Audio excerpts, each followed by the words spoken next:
Alors, rebonjour les fans de couteaux, ici c'est Jean qui vous parle du Québec. Alors, cette vidéo est consacrée au démontage finalement du Kubey Monster Dog que, comme je vous avais dit, alors c'est un couteau premium là qui est tout en titane avec une lame même en c'est du 20 CV qui est un acier là, ultra premium. Donc, je m'attends pas à grand-chose de compliqué là, dans ce démontage-là.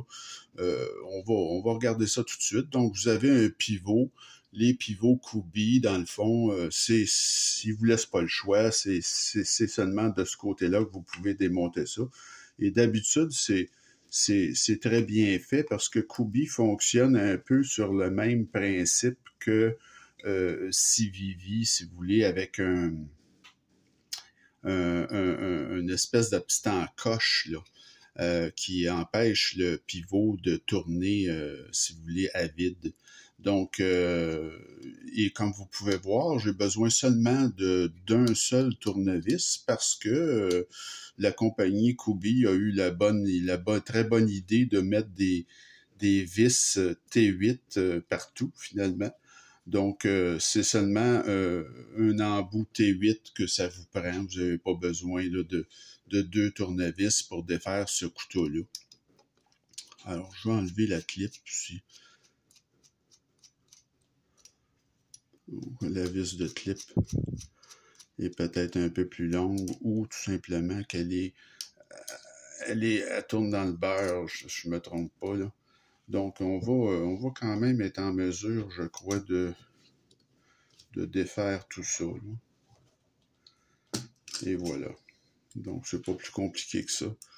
Donc, c'était tout simplement ça, c'est que je vais être en mesure ici, tout simplement, en mettant mon doigt, de défaire la clip, là.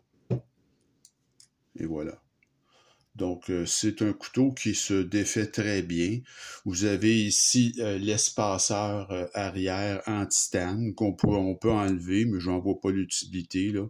Et vous avez cette petite pin ici, là, qui est dans le fond la petite pin pour la lanière. Alors ça, on va y faire attention pour pas la perdre, là. À l'intérieur, c'est tout à fait standard. Vous voyez qu'il y a beaucoup de squelettisation qui a été faite. Je vais procéder avec un petit peu d'alcool pour nettoyer, mais comme vous pouvez voir, c'est extrêmement propre, donc c'est pas quelque chose là qui nécessite énormément de nettoyage. Le couteau, je m'en sers peu, comme je vous dis, moi je suis un collectionneur, donc je suis pas quelqu'un qui va aller en forêt ou qui va utiliser beaucoup ces couteaux. Alors, vous avez ici, comme c'est toujours le cas avec une construction en titane, on met une petite rondelle de fer pour venir protéger, si vous voulez, le titane de notre action ici avec, comme vous pouvez voir, c'est une action qui se fait avec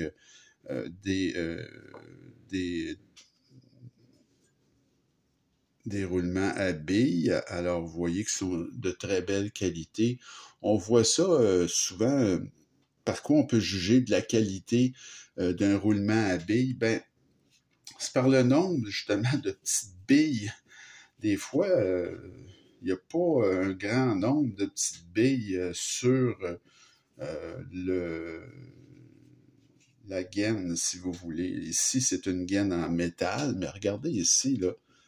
J'ai eu quand même un assez bon nombre de petites billes, là. Si je me trompe pas, j'en compte 9. Alors ça c'est comme un signe de qualité. Si vous voulez, là, normalement, là, quand on est à 9 à peu près, là, c'est quand même bien, là. Donc, vous avez ici l'autre petite rondelle de métal. Alors voilà. On peut la nettoyer, même si elle est très propre, là. Donc, j'en fais un petit nettoyage rapide. On va juste par acquis de conscience aussi faire un petit coup là, sur l'intérieur. Vous pouvez apprécier également la squelettisation à l'intérieur. Donc, c'est très, très bien fait, ce couteau-là. Ils n'ont pas oublié grand-chose, le Kubi, je peux pas dire, là, vraiment. C'est une stop pin, par exemple, qui est amovible, là, une stop pin régulière, là, est un petit peu figée ici, mais on pourrait l'enlever en forçant, là. Alors, comme vous pouvez voir, là, le pivot de Kubi, comme je vous disais, alors je vais essayer de vous le montrer, ouais, je l'ai ici. Donc, vous voyez la petite encoche, là. Alors ça, c'est très bien fait parce que vous allez retrouver la même petite encoche ici, de ce côté-là. Alors, comme vous pouvez, c'est la manière d'éviter, si vous voulez, que tout ça tourne dans le beurre, là. Tu sais, ça, c'est jamais bien intéressant quand vous avez un pivot là, qui malheureusement est pas de côté plat et que vous êtes prêt à avoir deux tournevis pour le défaire. C'est jamais bien le fun. Alors, avec Kubi, on n'a pas ce problème-là. On a juste à aligner de manière correcte le logo et automatiquement, là, vous avez la petite notch là, qui vient se placer à la bonne place et qui fait en sorte que votre pivot est tout à fait captif.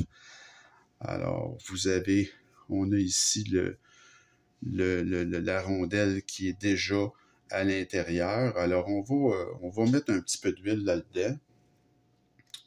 Juste une petite goutte, là. Donc, ensuite, on remet notre roulement à billes,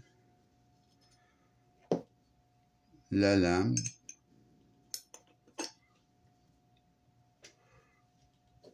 on peut mettre une petite goutte d'huile encore ici. Il y en a qui en mettent dans le trou de détente également. Et vous remettez le roulement à billes ici. Donc, c'est vraiment... c'est rien de compliqué, ce couteau-là. -là. C'est vraiment un couteau qui est bien fait, qui est simple. Alors, ça ne devrait pas poser de problème pour... voyez-vous ici, il y a un morceau qui vient de tomber. Alors, c'est l'espaceur arrière. Là, il y avait comme un petit montant. Là, alors, il s'est défait. Ça, faut surveiller ces choses-là. Alors là, il me fait un petit peu...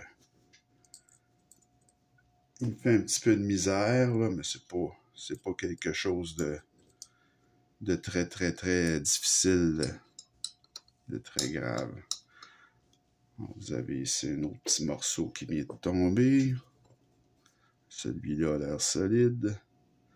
Alors, on va replacer ici ce petit truc de lanière, tout simplement, là.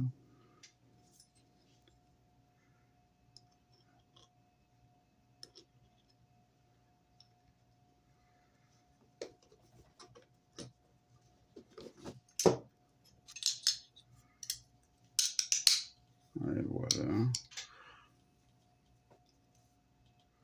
Alors, tout est cliqué, là, ça a l'air à être en position. Alors, on va y aller avec le réassemblage. Alors, c'est tout simplement, on va visser le pivot. Quand on remonte un couteau, hein, il n'est jamais nécessaire de mettre toute la pression. On ajuste une fois là, que le couteau est remonté. On va ajuster tout simplement. Dire, ah ben là, cette vis-là est pas assez serrée, celle-là est trop serrée. Alors, c'est après qu'on fait les ajustements de tension. Alors, quand on remonte, on y va gentiment, tout simplement, là, de manière à juste fixer les choses en place, mais les ajustements se font après. Alors, comme vous pouvez voir, la clip ici, ils se sont donné la peine de faire un trou là, dans le titane, de faire une place pour que la clip se fixe correctement, finalement. Donc, ça, c'est bien fait, tout ça. Donc, le couteau, c'est un couteau qui est quand même, qui a une bonne ingénierie, comme on pourrait dire. C'est un couteau qui est bien monté. En tout cas, pour le prix que j'ai payé, moi, je suis bien satisfait de ce couteau-là. C'est un couteau que j'aime bien.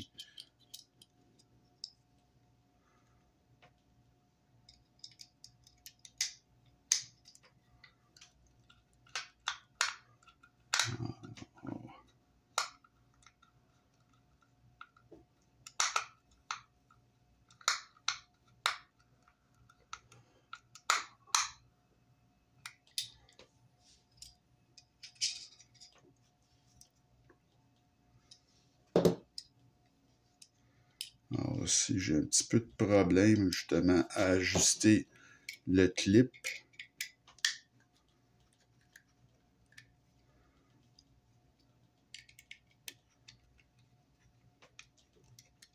Bon, c'était juste une petite question de très simple. Alors, on va voir ce que ça donne. Alors, c'est vraiment très intéressant. Il n'y a pas de jeu. On dirait que je l'ai eu parfaitement tout de suite. Alors, l'action est meilleure. C'est un couteau qui nécessitait pas de nettoyage, mais de l'huile, ça y a fait beaucoup de bien. Alors, l'action moi je le sens, là, l'action, elle est beaucoup améliorée, elle est plus fluide, disons, plus fluide, c'est plus le bon terme. Alors, ça fait le tour de notre désassemblage et entretien du très bon Kubey, là, Monster Dog. Si vous avez la chance, évidemment, il y a des versions moins coûteuses de ce couteau-là. Moi, je vais payer aux alentours de 140, quelque chose comme ça. Mais cette version-là, si vous l'avez à 140 $, quelque chose comme ça, vaut vraiment la peine. Évidemment, si le style vous plaît, c'est très particulier, mais c'est un couteau, je vous dis, là, de qualité supérieure en acier 20 CV qui est du ultra premium, le manche en titane, vous avez vu comment c'est fait en dedans, c'est un couteau qui est extrêmement confortable en main. Si vous voulez faire des gros travaux, mettons, plumer du bois, que ça, évidemment, c'est très joli pour les mettre dans des fonctions comme ça, mais si vous voulez le faire, ça peut le faire. C'est extrêmement fort comme couteau, extrêmement puissant. Alors, c'était le désassemblage et entretien de cette semaine. J'espère que ça vous a plu.